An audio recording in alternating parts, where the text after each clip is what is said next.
Hello everyone. Welcome to success with Rai academy. 26 मई 2020 के दैनिक जागरण के राष्ट्रीय संस्करण को आज के इस वीडियो में डिस्कस किया जाएगा। जितने भी इंपॉर्टेंट हेडिंग्स होती हैं उन सभी हेडिंग्स को इन वीडियो में समाहित किया जाता है। आप हमारे पिछले वीडियो भी देख सकते हैं, तो एक करंट अफेयर्स के लिए भी आपका मैटर तैयार होते चलता है, क्योंकि वीडियो के लास्ट में आपको कुछ पॉइंट्स दिए जाते हैं जिसे आप नोट कर सकते हैं या फिर स्क्रीनशॉट लेकर नोट्स के तौर पर रख सकते हैं। अब चलिए वीडियो को शुरू करते हैं। सबसे पहले अपनी मोटिवेशनल लाइन देख लेते हैं। कांटों पर चलने वाले अपनी मंजिल पर जल्दी पहुंचते हैं, क्योंकि कांटें कदमों को रफ्तार देती है, यानी उनकी रफ्तार बढ़ा देती है। आपको जैसे कोई चीज चुभती है तो आप और तेज भागते हैं। उसी तरीके से अगर आपको छोटी छोटी असफलताएं मिलती हैं तो आपको और आगे बढ़ना है, उन असफलताओं को पीछे छोड़कर उनसे और बेहतर तैयारी करके आगे बढ़ना है, ताकि आप अपनी मंजिल को पा सकें। अब आज के न्यूज़पेपर को स्टार्ट करते हैं। सबसे पहले हम नेशनल न्यूज़ लेंगे। पहली नेशनल न्यूज़ है हमारी, उड़े कम रद्द हुए ज़्यादा विमान। जिस तरीके से लॉकडाउन के बाद अब 25 मई से यानी कल से उड़ानों को शुरू किया गया था, उसमें ज़्यादातर विमानों को रद्द कर दिया गया। दूसरी न्यूज़ है कि गैर पंजीकृत एमएसएमई को भी गिरवी मुक्त अब कर्ज इसमें दिया जाएगा। जितने राहत पैकेज की घोषणा की गई थी 20 लाख करोड़ की, उसके तहत है ये। रिकॉर्ड वृद्धि के बाद से मामलों में आई है कमी। जिस तरीके से अभी रोजाना 6,000 से 7,000 केस आ रहे थे, उसमें अब कमी आई है। इस न्यूज़ को देखेंगे। सबसे पहले हम अपनी पहली न्यूज़ को देख लेते हैं। पहली न्यूज़ है, उड़े कम रद्द हुए ज़्यादा विमान। देशव्यापी लॉकडाउन के कारण 2 महीने से खड़े विमानों ने सोमवार को फिर उड़ान भरी। हालांकि राज्यों के रुख के कारण सोमवार के लिए तय आधी से ज़्यादा उड़ानों को रद्द करना पड़ा। दूसरे राज्यों से आने वाले यात्रियों को लेकर राज्यों में अलग अलग क्वारंटाइन नियमों के चलते भी असमंजस का माहौल दिखा। अगले कुछ दिनों में हवाई यात्रा के थमे पहियों को गति मिली है। देश में 25 मार्च से सभी अंतर्राष्ट्रीय व घरेलू यात्री विमान सेवाएं बंद हैं। इस दौरान केवल कार्गो एवं कुछ आवश्यक सेवाओं से जुड़े विमानों को ही उड़ने की अनुमति दी गई है। सरकार ने पिछले हफ्ते सीमित घरेलू उड़ानों को शुरू करने का फैसला किया था। इसके बाद से ही सभी राज्यों, विमानन कंपनियों और एयरपोर्ट अधिकारियों से विमर्श का दौर चल रहा था। रविवार रात तक यह तय हो गया था कि बंगाल और आंध्र प्रदेश को छोड़कर देश के सभी हिस्सों में घरेलू उड़ान सेवाओं को सोमवार से शुरू कर दिया जाएगा। आंध्र प्रदेश से मंगलवार को और मंगलवार से गुरुवार को हवाई सेवा शुरू करने का फैसला हुआ था। कोरोना संक्रमण के बढ़ते मामलों के कारण महाराष्ट्र और तमिलनाडु जैसे राज्य भी अभी विमान सेवा शुरू करने के पक्ष में नहीं थे। हालांकि इन राज्यों ने सोमवार को सीमित उड़ानों की अनुमति दे दी। राज्यों के इस रुख के कारण सोमवार के लिए तय किए गए 630 उड़ानों को रद्द करना पड़ा। केवल दिल्ली से ही 82 उड़ानें रद्द हुई। एयरपोर्ट अधिकारी ने बताया कि इंदिरा गांधी इंटरनेशनल एयरपोर्ट पर सोमवार तड़के 4:45 बजे पुणे के लिए इंडिगो की सबसे पहली फ्लाइट रवाना हुई। अब नेक्स्ट न्यूज पर आते हैं। गैर पंजीकृत एमएसएमई को भी गिरवी मुक्त कर्ज। गैर पंजीकृत एमएसएमई और छोटे कारोबारियों की गिरवी मुक्त कर्ज लेने के हकदार होंगे।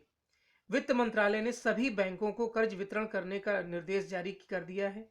वित्त मंत्रालय के मुताबिक अगले सप्ताह सोमवार को बैंकों के साथ इस बात की समीक्षा की जाएगी कि किस बैंक ने कितने कर्ज वितरित किए हैं।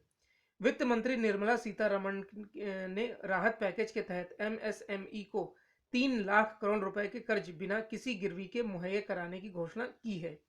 इस कर्ज की 100% गारंटी सरकार लेगी। यह प्रावधान 31 अक्टूबर तक का है या फिर उसके पहले 3 लाख करोड़ की राशि खत्म होने तक का। वित्त मंत्रालय के सूत्रों के अनुसार जो एमएसएमई पंजीकृत नहीं है वे भी इस स्कीम के तहत कर्ज ले सकेंगे। वहीं छोटे खुदरा दुकानदार व व्यापारी भी इस कर्ज के हकदार होंगे। नेक्स्ट न्यूज है, रिकॉर्ड वृद्धि के बाद में मामलों में आई कमी। लॉकडाउन की शर्तों में छूट और आवागमन की सुविधाओं की सीमित बहाली के बुरे नतीजे सामने आने लगे हैं। पूर्वोत्तर के राज्यों में न सिर्फ संक्रमण तेजी से फैल रहा है, बल्कि नागालैंड जैसे राज्य जो अभी तक ग्रीन जोन में थे वह भी संक्रमित होने लगे हैं। चेन्नई से लौटे 3 लोगों को नागालैंड में संक्रमित पाया गया है। हालांकि महाराष्ट्र के साथ पूरे देश में पिछले दिनों के मुकाबले सोमवार को कम मामले सामने आए हैं। मरने वालों की संख्या 4000 को पार कर गई है। सोमवार को करीब 3500 लोग स्वस्थ भी हुए हैं और इसके साथ ही ठीक होने वाले लोगों की संख्या करीब 60,000 हो गई है। कुल एक्टिव केस 78,000 रह गए हैं, लेकिन बढ़े मामलों के चलते भारत कोरोना महामारी से सबसे बुरी तरह से प्रभावित शीर्ष 10 देशों में शामिल हो गया है। हालांकि केंद्रीय स्वास्थ्य मंत्रालय के मुताबिक पिछले 24 घंटे में 6,977 नए मामले मिले हैं और 154 लोगों की मौत हुई है। राज्यों और केंद्र शासित प्रदेशों से मिली खबरों के मुताबिक सोमवार को 6,173 नए मामले सामने आए और संक्रमितों का आंकड़ा 1,41,794 पर पहुंच गया। अब तक 4,081 लोगों की जान भी जा चुकी है। सोमवार को भी 141 लोगों की मौत हुई, जिसमें सबसे ज्यादा महाराष्ट्र में 60, गुजरात में 30, दिल्ली में 15, उत्तर प्रदेश में 8, तमिलनाडु में 7, बंगाल में 6, मध्य प्रदेश व तेलंगाना में 3-3, कर्नाटक, जम्मू कश्मीर व हिमाचल प्रदेश में 2-2 और केरल, हरियाणा, उत्तराखंड में 1-1 मौत शामिल है। महाराष्ट्र, राष्ट्रीय राजधानी दिल्ली, गुजरात और तमिलनाडु में हालात सुधरते नजर नहीं आ रहे हैं। महाराष्ट्र में पिछले 3 दिनों की तुलना में सोमवार को नए मामले कुछ जरूरत से ज्यादा मिले, लेकिन 2000 से ज्यादा नए मामलों को मिलने का सिलसिला जारी रहा। महाराष्ट्र में 2436 नए मामले सामने आए और संक्रमितों का आंकड़ा 52,667 पर पहुंच गया है। तो ये नेशनल पेज की हमारे लिए 3 न्यूज़ थी इंपॉर्टेंट। अब नेक्स्ट पेज पर आते हैं। नेक्स्ट पेज है हमारा इंटरनेशनल पेज। इंटरनेशनल पेज में हमारे लिए 4 इंपॉर्टेंट न्यूज़ हैं। पहली न्यूज़ है कि जापान में चेतावनी के साथ हटाया गया आपातकाल। अमेरिका में ब्राजील से आने वालों पर रोक। WHO ने मरीजों पर हाइड्रोक्लोरोक्विन के परीक्षण को रोका और चीन ने मानव रहित ड्रोन हेलीकॉप्टर का किया परीक्षण। तो हम सबसे पहले अपनी पहली न्यूज़ को देख लेते हैं। जापान ने चेतावनी के साथ हटाया आपातकाल। जापान के प्रधानमंत्री एबी शिंजो ने सोमवार को टोक्यो और 4 अन्य क्षेत्रों में लगाए गए आपातकाल को हटाने की घोषणा की है। हालांकि उन्होंने चेतावनी दी है कि अगर संक्रमण बढ़ा तो इसे फिर से लागू कर दिया जाएगा। संक्रमण के मामलों में कमी आने के बाद जापान में शारीरिक दूरी के नियमों में 14 मई को कुछ ढील दी गई थी, लेकिन टोक्यो और 4 अन्य इलाकों को निगरानी सूची में रखा गया था। प्रधानमंत्री शिंजो एबे ने कहा कि आपातकाल को हटाने का मतलब यह कतई नहीं है कि देश में महामारी खत्म हो गई है। उन्होंने कहा कि जापान ने 1.5 महीने के दौरान अपने तरीके से इस महामारी पर नियंत्रण पाया है। वास्तव में यह जापान के मॉडल की मजबूती को दर्शाता है। यहां आवाजाही पर कोई खासी पाबंदी भी नहीं लगाई गई है, फिर भी यह देश संक्रमण की रफ्तार को थामने में कामयाब रहा। यहाँ के लोगों ने संक्रमण को रोकने के लिए सरकार द्वारा किए गए प्रयासों में भरपूर सहयोग किया है। जापान में रेस्टोरेंट और सैलून को अभी भी आम तौर पर खोले रखा गया है। जापान की इस कामयाबी के पीछे एक कारण यह माना जा रहा है कि यह मास्क पहनना लोगों की जीवन शैली का अहम हिस्सा रहा है और लोग भी स्वास्थ्य के लिए खासे जागरूक हैं।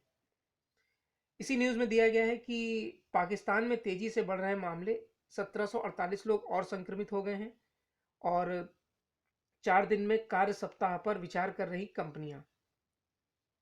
नेक्स्ट अब हेडलाइन पर आते हैं। अमेरिका में ब्राजील से आने वालों पर रोक। व्हाइट हाउस ने कोरोना महामारी से बेहद प्रभावित ब्राजील से अमेरिका आने के इच्छुक विदेशी नागरिकों के देश में प्रवेश पर प्रतिबंध लगा दिया है। व्हाइट हाउस की प्रेस सचिव केलेन मैकलेनी ने एक बयान में रविवार को कहा कि यह प्रतिबंध विदेशी नागरिकों पर लागू होगा। 14 दिन तक ब्राजील में रहने के बाद अमेरिका की यात्रा करना चाहते हैं तो उन्हें क्वारंटाइन होना होगा। मैकेनी ने कहा कि यह राष्ट्रपति डोनाल्ड ट्रंप की ओर से देश की रक्षा के लिए उठाया गया कदम है। ब्राजील में संक्रमित मरीजों की संख्या 3,65,213 है, जबकि 22,746 लोगों की मौत हो चुकी है। ट्रंप पहले ही ब्रिटेन, यूरोप, चीन और आयरलैंड पर यात्रा प्रतिबंध लगा चुके हैं। ये सभी कोरोना वायरस से बेहद प्रभावित देश हैं। हालांकि उन्होंने रूस पर प्रतिबंध नहीं लगाया है, जो संक्रमित लोगों की संख्या के मामले में दुनिया भर में तीसरे स्थान पर है। व्हाइट हाउस ने तत्काल इस पर प्रतिक्रिया नहीं दी है कि इस तरह का यात्रा प्रतिबंध रूस पर लगाया जाएगा या नहीं। इसमें एक छोटा सा पॉइंट दिया गया है कि ऑस्ट्रेलिया में कुछ जगह बच्चे जाने लगे स्कूल। ऑस्ट्रेलिया में कोरोना संक्रमण के चलते बंद पड़े स्कूल अब खुलने लगे हैं। सोमवार को देश के सबसे बड़े आबादी वाले न्यू साउथ वेल्स और क्वींसलैंड ने स्कूल खोल दिए हैं। इन स्कूलों में लाखों की संख्या में छात्रों की उपस्थिति दर्ज की गई और कुछ पॉइंट्स के तौर पर दिया गया है, उसे देख लीजिए। सिंगापुर में 344 नए मामले सामने आए हैं। संक्रमित मरीजों में से केवल 4 लोग सिंगापुर के स्थानीय निवासी हैं। बाकी सभी मामले डॉर्मेट्री में रहने वाले विदेशी कामगारों से जुड़े हैं। नेपाल में 72 नए मामले सामने आए हैं। संक्रमण बढ़ने के बाद नेपाल सरकार ने काठमांडू घाटी को सील करने के साथ ही राजधानी क्षेत्र में किसी बाहरी के आने पर प्रतिबंध लगा दिया है।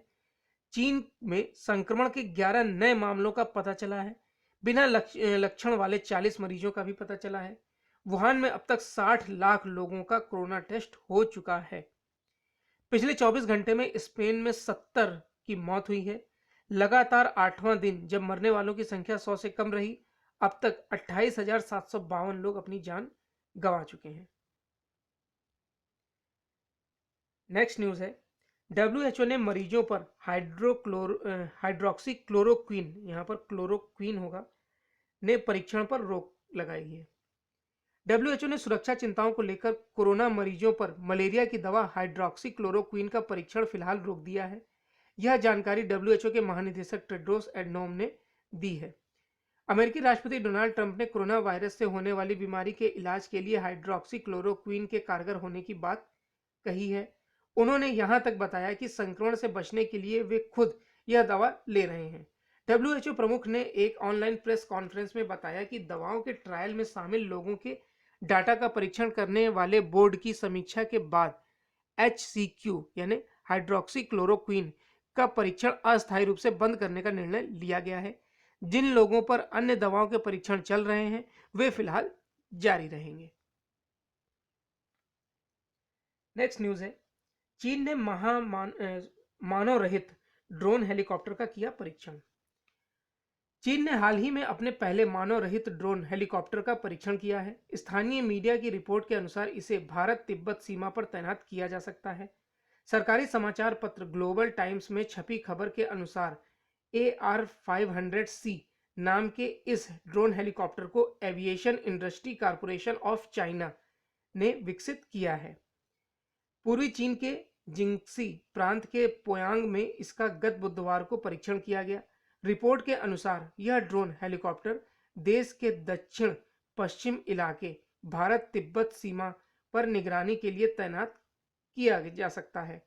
सरकार नियंत्रित चाइना सेंट्रल टीवी के अनुसार इस ड्रोन हेलीकॉप्टर ने कई करतब दिखाए हैं। तो ये इंटरनेशनल पेज की 4 इंपॉर्टेंट न्यूज़ थी हमारे लिए। अब नेक्स्ट पेज पर आते हैं। नेक्स्ट पेज है हमारा बिजनेस पेज। बिजनेस पेज में हमारे लिए 5 न्यूज़ हैं। सबसे पहले उन हेडलाइंस को देख लेते हैं। पहली न्यूज़ है हमारी, छटनी के शिकार कामगारों को रीस्किलिंग, यहाँ पर रीस्किलिंग होगा, फंड से मिलेगी मदद। रियल एस्टेट को और बड़ा पैकेज चाहिए। चालू सीजन में 3.42 करोड़ टन गेहूं की हो चुकी है खरीद। और जब्त, यहां पर होगा जब्त होगा विशाखापट्टनम का LG पॉलीमर प्लांट। और CBSE नहीं होगा, CBIC होगा, यहां पर ने किया 11,052 करोड़ रुपए GST रिफंड का निपटारा। कुछ मिसप्रिंट हो गए हैं इसमें। पहली न्यूज देख लेते हैं, छटनी के शिकार कामगारों को रीस्किलिंग फंड से मिलेगी मदद। नौकरी से हटाए जाने वाले कर्मचारियों को रीस्किलिंग यानी दोबारा प्रशिक्षण दिया जाएगा। रीस्किलिंग के लिए वर्कर्स रीस्किलिंग फंड बनाया गया है। इस फंड में 15 दिनों के वेतन के बराबर की राशि कर्मचारियों को कौशल विकास के नाम पर दी जाएगी। छटनी का शिकार होने पर दिए जाने वाले अन्य प्रकार के मुआवजों के अलावा यह राशि दी जाएगी। प्रस्तावित इंडस्ट्रियल रिलेशन कोड के क्लॉज 83 में इस बात का प्रावधान किया गया है। इस वर्ष अप्रैल के आखिरी सप्ताह में संसद की स्थायी समिति ने इंडस्ट्रियल रिलेशन कोड से संबंधित अपनी रिपोर्ट संसद को सौंपी है। हाल ही में वित्त मंत्री निर्मला सीतारमण ने राहत पैकेज की घोषणा के दौरान श्रम संहिता में बदलाव का जिक्र किया था। श्रम कानूनों में बदलाव के लिए 4 कोड बनाए जा रहे हैं। सूत्रों के मुताबिक इनमें से एक कोड को अंतिम रूप दिया जा चुका है और 3 कोड को अंतिम रूप देने का काम जारी है। स्थायी समिति की रिपोर्ट के मुताबिक छटनी के शिकार कर्मचारियों के लिए रीस्किलिंग फंड में सभी औद्योगिक इकाइयां अपना योगदान देंगी। स्थायी समिति की रिपोर्ट में मंत्रालय के पक्ष में के मुताबिक हटाए गए कर्मचारियों को रीस्किलिंग फंड से 45 दिनों के भीतर यह राशि दे दी जाएगी। नेक्स्ट न्यूज है, रियल इस्टेट को और बड़ा पैकेज चाहिए। जब से कोविड-19 का असर देश में दिखाई देना शुरू किया गया है, तब से सरकार और आरबीआई ने अन्य औद्योगिक सेक्टर की तरफ रियल इस्टेट सेक्टर के लिए कई तरह की घोषणाएं की हैं, लेकिन यह सेक्टर इससे खुश नहीं है और उसे बड़े पैकेज की दरकार है। रियल इस्टेट कंपनियों के संगठन क्रेडाई ने प्रधानमंत्री नरेंद्र मोदी को एक पत्र लिखा है जिसमें अपनी मांगों की लंबी चौड़ी फहरिस्त सौंपी है। इसमें रियल इस्टेट कंपनियों पर बैंकों के बकाए कर्ज को एक मुश्त रिस्ट्रक्चरिंग करने से लेकर उसे माफ करने और नया घर खरीदने पर ग्राहकों को दी जाने वाली राहत को दोगुना करने की मांग शामिल है। क्रेडाई ने कहा है कि इन मांगों को स्वीकार करने से न सिर्फ हजारों कंपनियां व उनमें काम करने वाले लाखों कर्मचारी समेत श्रमिकों का भला होगा, बल्कि देश की इकोनॉमी को कोविड-19 से निकालने में भी काफी मदद होगी। नेक्स्ट न्यूज है, चालू सीजन में 3.42 करोड़ टन गेहूं की खरीद हो चुकी है। लॉकडाउन के चलते चालू रबी सीजन में गेहूं की खरीद एक पखवाड़े की देरी से शुरू होने के बावजूद पिछले वर्ष के मुकाबले ज्यादा हो चुकी है। चालू सीजन में अब तक 3.42 करोड़ टन गेहूं की खरीद करने में कामयाबी मिली है। खरीद एजेंसियों को इस बार जूट बोरियों की किल्लत, बेमौसम बारिश और मजदूरों की कमी से भी जूझना पड़ा है। आगामी एक पखवाड़े में लक्ष्य के पूरा किए जाने की संभावना है। रबी फसलों की खरीद का सीजन 1 अप्रैल से चालू होता है, लेकिन इस बार लॉकडाउन के चलते खरीद का सिलसिला 15 अप्रैल से चालू हो सकता है।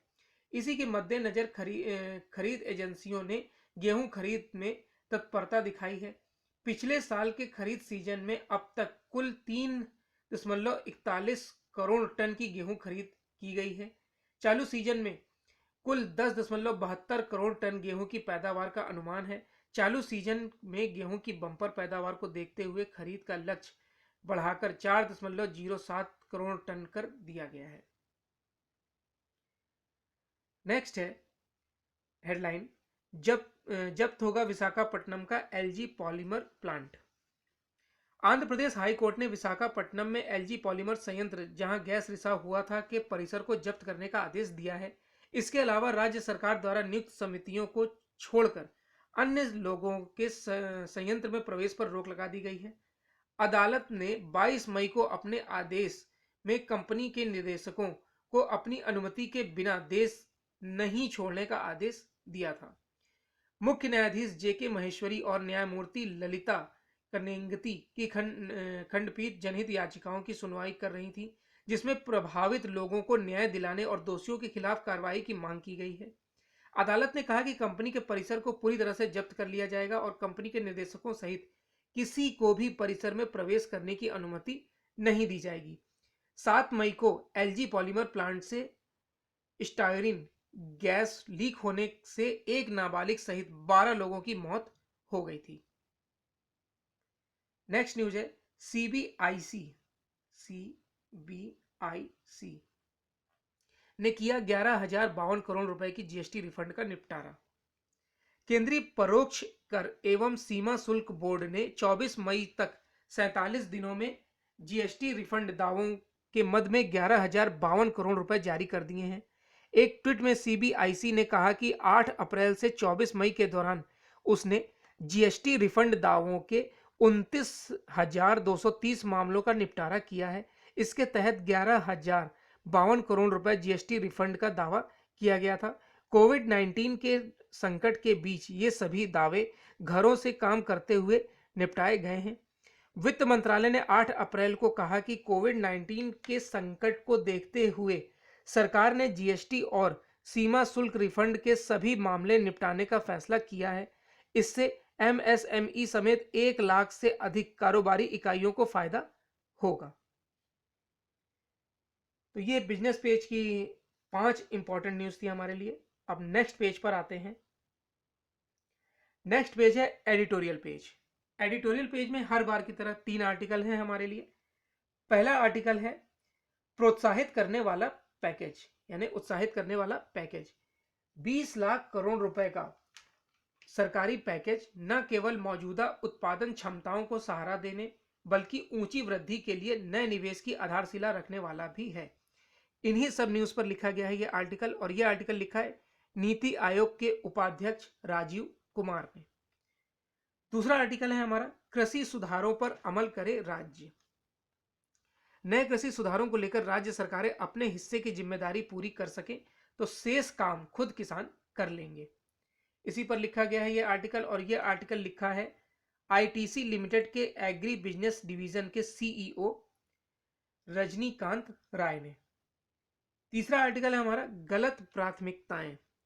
जिस तरीके से राज्यों ने घरेलू विमान सेवाओं की आवाजाही पर प्रतिबंध लागू कर दिया, यानी कि उन्होंने अपने राज्यों में उसकी उड़ान को नहीं होने दिया या आने नहीं दिया, इसी पर लिखा गया है ये आर्टिकल। तो सबसे पहले हम अपने पहले आर्टिकल को देख लेते हैं, उत्साहित करने वाला पैकेज। एक वायरस के कारण ठहराव की शिकार हुई वैश्विक अर्थव्यवस्था को उबारने के लिए सभी देश प्रयास में लगे हैं। इस सिलसिले में आर्थिक गतिविधियों को तेजी देने के लिए सरकारें प्रोत्साहन पैकेज दे रही हैं। हर देश अपने संसाधनों और सीमा देखकर यह काम कर रहा है। यह सही भी है, क्योंकि पैर उतने ही पसारने चाहिए जितनी चादर हो। इसमें भारत ने बिल्कुल सही रणनीति अपनाई है। हमारे पास अमेरिका जितने संसाधन नहीं हैं और ना ही डॉलर जैसी अंतर्राष्ट्रीय मुद्रा है कि हम अपने बुनियादी हालात की परवाह किए बिना कितना ही ऋण जारी कर सकें। ऐसे ही कई मोर्चों पर बंधे हाथों के बावजूद मोदी सरकार ने अपनी सीमाओं के दायरे में प्रोत्साहन पैकेज दिया है। इसमें पहली प्राथमिकता तो यह सुनिश्चित करने में रही कि इस आपदा की न्यूनतम मानवीय कीमत चुकानी पड़े।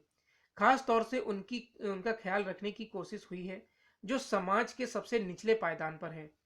इसका दूसरा पहलू इस संकट को अवसर में बदलने से जुड़ा है, जिसके लिए उन क्रांतिकारी सुधारों का ऐलान किया गया जो लंबे अरसे से लंबित थे। मौजूदा संकट ने अर्थव्यवस्था में मांग एवं आपूर्ति दोनों को बुरी तरह प्रभावित किया है। ऐसे में यह प्रोत्साहन पैकेज इन दोनों पहलुओं को साधेगा। यह बात सच है कि जिस तरीके से विश्व में, भारत में ही नहीं विश्व में लॉकडाउन है, उसमें कारोबार को बुरी तरीके से प्रभावित किया है। मांग भी प्रभावित हुई है, यानी क्रय और विक्रय दोनों चीजें प्रभावित हुई हैं। लोगों की क्रय शक्ति घटी है और क्रय और विक्रय दोनों चीजें घटी हैं। जो लोग बिजनेस करते हैं उनके पास अब तो मजदूर भी नहीं है, क्योंकि सभी मजदूर पलायन कर गए हैं। अब उद्योग धंधे चलाने में उतना ही संकट है जितना हमारे सामने कोरोना का संकट है, क्योंकि अधिकतर मजदूर पलायन कर गए हैं। और आपने टीवी चैनल्स में देखा होगा कि अब मजदूर ये भी बोल रहे हैं कि अब वो नहीं आएंगे। चलिए, ये एक दूसरा पहलू है कि वो आएंगे नहीं आएंगे। देखिए, रोजी रोटी के लिए सबको घर से निकलना पड़ता है। हो सकता है उनका विचार बदल जाए और वो आए, लेकिन जिस तरीके से प्रोत्साहन देने वाला पैकेज दिया गया है, लेकिन क्या इस पैकेज का सही इस्तेमाल होगा? उन पैकेजों जो राशि दी गई है वो सही तौर पर उन जरूरतमंदों तक पहुंचेगी जिनको उस पैकेज की सबसे ज्यादा जरूरत है। अगर ये पैकेज उनको मिलता है, छोटे उद्योग धंधे चलते हैं, तो जाहिर सी बात है जब उद्योग धंधे चलेंगे, उत्पादन होगा, लोग उसको खरीदेंगे। अगर उत्पादन ही नहीं होगा तो लोग सामान कहाँ से खरीदेंगे? और इसी तरीके जब औद्योगिक इकाइयाँ चलेंगी तो लोगों को रोजगार भी मिलेगा, उनके पास आमदनी आएगी और उस आमदनी से वो अपनी जरूरत के सामान खरीदेंगे। तो इस तरीके से अर्थव्यवस्था का चक्र फिर से चल सकता है। जहां तक आपूर्ति के मोर्चे की बात है, तो सरकार ने चतुष्कोणीय रणनीति अपनाई है। पहले तो यह सुनिश्चित करना कि खाद्य सुरक्षा के साथ किसानों की आमदनी इससे प्रभावित ना हो। यही वजह रही है कि देश में लॉकडाउन के दौरान कृषि एवं उससे जुड़ी गतिविधियों को आवश्यक सेवाओं की सूची में रखा गया है। इससे रबी की महत्वपूर्ण फसल की कटाई और उसकी पर्याप्त खरीद संभव हो सकी है। खरीद प्रक्रिया ने किसानों के हाथ में 78,000 करोड़ रुपए पहुंचाए हैं। दूसरी रणनीति नकदी तरलता के कारण उपजने वाले संकट को रोकने से जुड़ी थी। ऐसे संकट से दिवालियापन, इंसॉल्वेंसी के मामलों की आशंका बढ़ जाती है। इसके लिए बैंक ऋण किस्तों की अदायगी में मोहलत दी गई, जिसका दायरा और बढ़ा दिया गया है। एमएसएमई को भी 3 लाख करोड़ रुपए का अतिरिक्त कर्ज मिलेगा, जिसके लिए उन्हें कोई नई जमानत नहीं देनी होगी। इसमें पूंजी तक उनकी पहुंच सुगम बनेगी। एमएसएमई 50,000 करोड़ रुपए के नए कोष से भी मदद ले सकेंगे। रणनीति का तीसरा पहलू विनिर्माण और कृषि क्षेत्र जैसे निजी क्षेत्र और निवेशकों के लिए उचित परिवेश बनाने के लिए की गई घोषणाओं से जुड़ा है। किसानों को अपनी पसंद के ग्राहक चुनने की आजादी मिलेगी। कृषि उत्पादों के व्यापारी और निर्यात भी अपनी निर्यात आवश्यकताओं के लिहाज से पर्याप्त भंडार रख सकते हैं।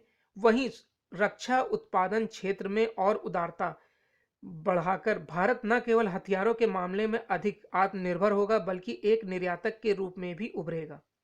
वास्तव में यह पैकेज 20.97 लाख करोड़ रुपए का है, जो प्रधानमंत्री की 20 लाख करोड़ रुपए के पैकेज की घोषणा से अधिक है।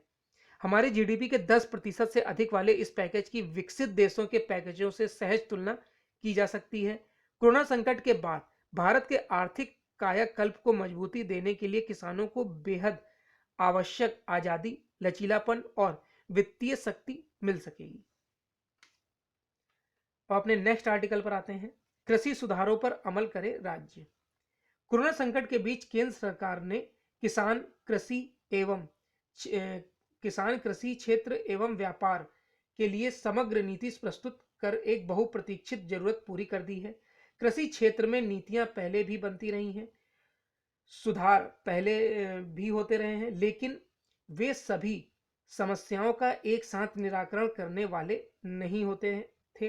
अब आवश्यक वस्तु अधिनियम, पीएमसी एक्ट और agriculture produce price and quality insurance जैसे नियमों में सुधार के साथ पशुपालन, डेयरी, मछली पालन, खाद्य प्रसंस्करण जैसे कृषि के सह उद्यमों के लिए वित्त पोषण की व्यवस्था कर कृषि क्षेत्र के पंख लगाने का काम किया जा रहा है।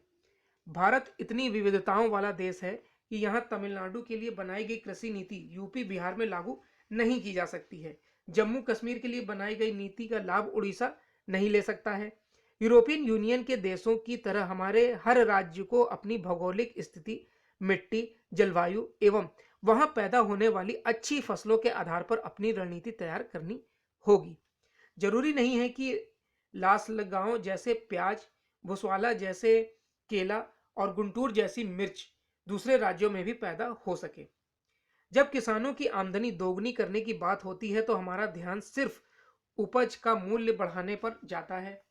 सिर्फ मूल्य बढ़ाने से हम वैश्विक प्रतियोगिता में नहीं ठहर पाएंगे। हमें फसल का लागत मूल्य कम करना होगा, बेहतर बीज का उपयोग कर उपज बढ़ानी होगी, लॉजिस्टिक्स लागत कम करनी होगी, खेत से ग्राहक के हाथ तक जाने का समय घटाने के साथ इस दौरान होने वाली उपज की बर्बादी भी रोकनी होगी। आज भारत में सप्लाई चेन लागत ही 14 से 15% है, जबकि वैश्विक औसत 7 से 8% है। अभी किसान अपने खेत से माल लाद कर मंडी ले जाता है, मंडी में थोक व्यापारी से खुदरा व्यापारी के हाथ और फिर ग्राहक तक पहुंचता है। इस लंबी श्रृंखला में उपज और समय की बर्बादी के साथ लागत भी कदम दर कदम बढ़ती जाती है। जब ग्रामीण क्षेत्रों में ये गतिविधियां बढ़ेंगी तो वहां निवेश बढ़ेगा और नए रोजगार पैदा होंगे। केंद्र सरकार की ओर से खेती के अलावा पशुपालन, मछली पालन, मधुमक्खी पालन जैसे जिन सह उद्यमों के लिए मदद की घोषणा की गई है, उन्हें यदि राज्य सरकारें पारदर्शी तरीके से लागू करा सकें तो ग्रामीण क्षेत्रों में पंचायत, ब्लॉक से लेकर जिला स्तर तक कृषि संबंधी उद्यम खड़े हो सकते हैं। इनमें युवाओं और महिलाओं को उनके घर के पास ही बड़े पैमाने पर रोजगार मिल सकता है। खास बात यह है कि ये उद्यम अधिक निवेश करने वाले नहीं होंगे। अब अपने नेक्स्ट आर्टिकल पर आते हैं, गलत प्राथमिकताएं। यह बिल्कुल अच्छा नहीं हुआ कि राज्यों के ढुलमुल रवैये के कारण घरेलू विमान सेवाएं ढंग से शुरू नहीं हो सकी। चूंकि 80 से ज्यादा उड़ानें स्थगित हुई, इसलिए सैकड़ों लोगों को परेशानी का सामना करना पड़ा। कुछ राज्य अभी भी विमान सेवाओं को अनुमति देने को तैयार नहीं है। उन्हें लगता है कि विमान यात्रियों की आवाजाही से कोरोना वायरस का संकट फैल जाएगा।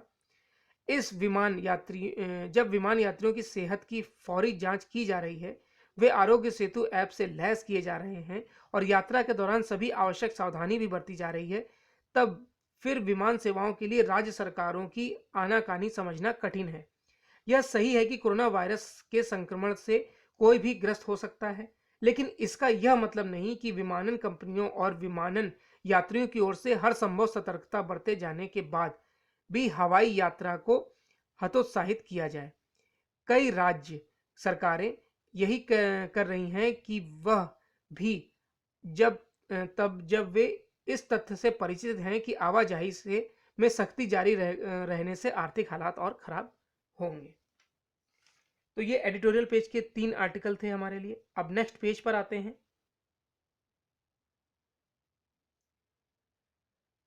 स्पोर्ट्स पेज की एक न्यूज है हमारे लिए। चला गया आजाद भारत का सबसे बड़ा खिलाड़ी। भारत की आजादी के पहले जहां मेजर ध्यानचंद्र का जलवा था, तो आजादी के बाद बलबीर सिंह सीनियर ने उनकी जगह ले ली। शुरुआत में बलबीर को पता नहीं था कि उन्हें भविष्य में क्या बनाया जाए या बनना है, लेकिन एक बार उन्होंने न्यूज रील में मेजर ध्यानचंद को खेलते हुए देखा तो उन्होंने हॉकी की तरफ अपना रुख कर लिया। गोलकीपर के तौर पर अपना कैरियर शुरू करने वाले बलबीर सिंह 1942-43 में पंजाब यूनिवर्सिटी के लिए चुने गए। उनकी कप्तानी में पंजाब यूनिवर्सिटी ने लगातार 3 साल ऑल इंडिया इंटर यूनिवर्सिटी खिताब जीता था। 1947 में राष्ट्रीय चैंपियनशिप जीतने वाली अविभाजित पंजाब टीम के वे भी वह सदस्य थे। इसके बाद बंटवारा हो गया। बलबीर का नाम 1948 ओलंपिक के लिए चुने गए 39 संभावितों की सूची में भी नहीं था। उनको आजादी के बाद पहली बार ओलंपिक खेलने जा रही भारतीय टीम में शामिल करने की मांग हुई। उसके बाद उन्हें टेलीग्राम भेजकर राष्ट्रीय कैंप के लिए बुलाया गया। कैंप में दूसरे दिन उनकी पसली टूट गई। जब वह ठीक हुए तो उनका नाम 20 सदस्यीय टीम में था। ब्रिटिश पुलिस अधिकारी सर जॉन बेनेट ने आजादी से पहले बलबीर सिंह को हथकड़ी लगाकर जबरदस्ती पंजाब पुलिस में भर्ती कराकर खेलने को मजबूर किया था। अब आज के पॉइंट्स देख लेते हैं। पहला पॉइंट है, अमेरिका में ब्राजील से आने वाले लोगों पर रोक, विदेशी नागरिकों पर लागू होगा प्रतिबंध, देश की सुरक्षा के लिए उठाया गया है ये कदम। चीन ने मानव रहित ड्रोन हेलीकॉप्टर का परीक्षण किया। AR-500C नाम के इस ड्रोन हेलीकॉप्टर को aviation industry operation of China ने विकसित किया है। WHO ने मरीजों पर हाइड्रोक्सी क्लोरोक्वीन के परीक्षण पर रोक लगा दी है। चालू सीजन में 3.42 करोड़ टन गेहूं की हो चुकी है खरीद।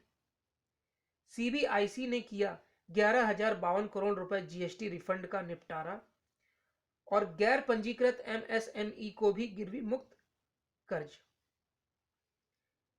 तो ये आज का यानी कि 26 मई 2020 का दैनिक जागरण का राष्ट्रीय संस्करण था। आई होप आपको वीडियो अच्छा लगा होगा। अगर आपको वीडियो अच्छा लगा हो तो लाइक और शेयर कर दीजिएगा। वीडियो देखने के लिए धन्यवाद।